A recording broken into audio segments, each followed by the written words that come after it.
بسم اللہ الرحمن الرحیم وَتُوبُوا إِلَى اللَّهِ جَمِيعًا أَيُّهَا الْمُؤْمِنُونَ لَعَلَّكُمْ تُفْلِحُونَ صدق اللہ العظیم۔ میرے محترم دوستو،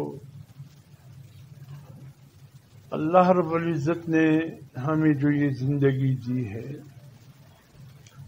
بہت تھوڑی زندگی ہے،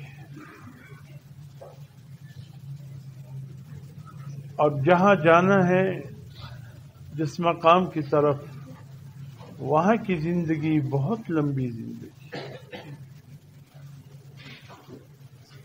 دنیا کی زندگی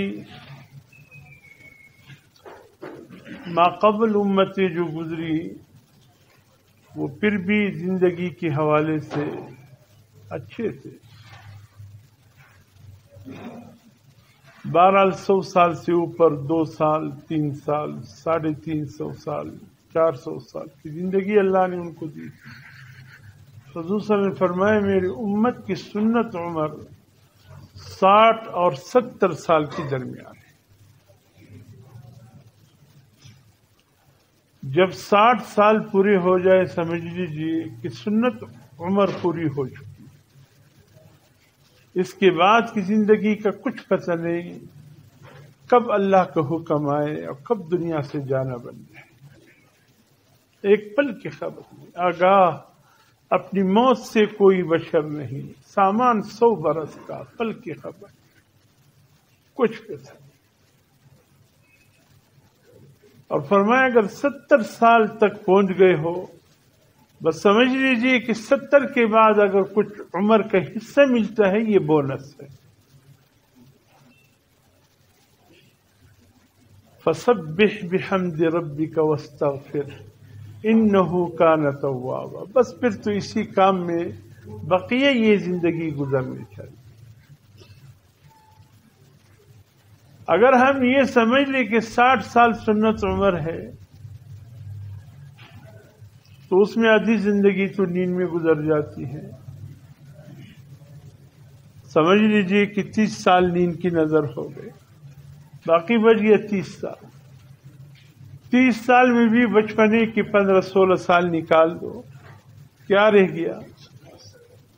14-15 سال۔ بس یہ 14-15 سال ہماری زندگی،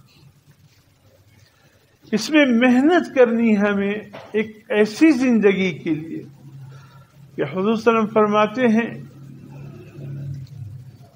اعمل للدنیا بمقدار بقائک فیہا واعمل للآخرۃ بمقدار بقائک فیہا۔ اے میری امتیوں، دنیا کے لیے اتنا کماؤ جتنا تم نے دنیا میں رہنا ہے، آخرت کے لیے اتنی کماؤ جتنی تم نے آخرت میں رہنا ہے۔ اور آخرت کی زندگی کے متعلق امام غزالی رحمۃ اللہ علیہ احیاء علوم الدین میں فرماتے ہیں، اگر زمین و آسمان کے خلا کو رائی کی دانوں سے بھر دیا جائے، رائی کا دانہ وہ زمین پہ گرے تو نظر نہ آئے، فرمایا اگر ان دانوں سے بھر دیا جائے اور 1000 سال کے بعد پرندہ آ کر ایک دانہ اٹھائے، ایک دن یہ دانے ختم ہو جائیں گے، آخرت کی زندگی ختم نہیں۔ ابد الابد جوانی ہمیشہ،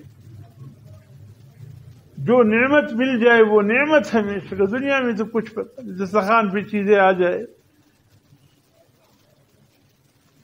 ایک دفعہ کسی دعوت میں جانا ہوا، بوڑھے بھی بیٹے تھے، تو صاحب خانہ نے انواع قسم کے کھانے تیار کیے تھے۔ وہ جو بزرگ بیٹے تھے میرے ساتھ، ایسے کانوں کی طرف دیکھ رہے تھے، وہ چش وخروس ڈاکٹر وی دا مخور ابل وی دا مخور ابل وی دا مخور چش وخروس تو چش سے پرہیز وکر، کس سے میں پرہیز؟ پھر پرہیز پرہیز پرہیز، کوئی کہ نمک والی چیزیں مت کھاؤ، کوئی میٹھی چیزیں مت کھاؤ، شوگر ہائی ہو جائے گا، گھی تیل والی چیزیں مت کھاؤ، بلڈ پریشر کا کوئی حال نہیں رہے گا، یہ چیز مت کھاؤ، یہ معدے پر ثقیل ہے۔